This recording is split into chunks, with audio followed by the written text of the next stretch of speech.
Salman Rushdie has been stabbed a reported 15 times by an Islamic fundamentalist whilst on stage at a literary event in New York. Bizarrely, this atrocity of the religious right holds a mirror up to the woke left.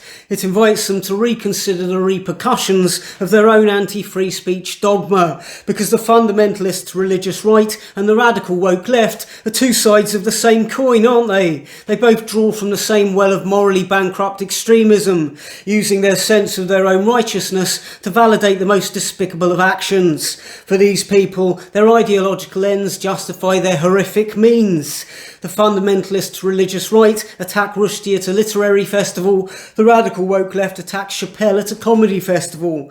They both represent the worst of humanity, and we have to take collective responsibility for the existence of these extremists. If we collectively take a stronger stance on free speech, if we're prepared to be robust in our defence of it, these individuals won't feel justified in choosing to commit these atrocities.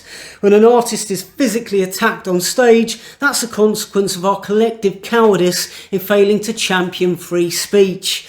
We allow the radical left to smear individuals, ostracise them from their communities, and professionally ruin them because that individual has dared to publicly voice an opinion that these zealots disagree with.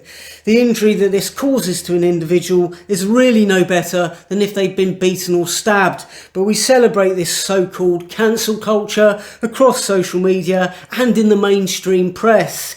Everyone gets in on the act. It's a feeding frenzy. One individual makes the invidious choice to misrepresent the words and intentions of another, and then millions of others join the dog pile until eventually it resembles nothing more dignified than flies feeding on a carcass.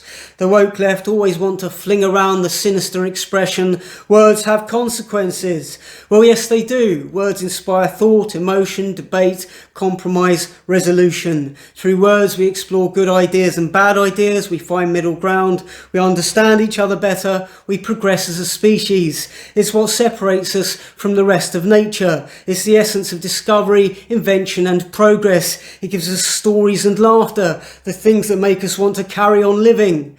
As soon as you place dire restrictions on that, as soon as you inflict life-threatening consequences on people for expressing their thoughts in words, you make life infinitely worse for everybody.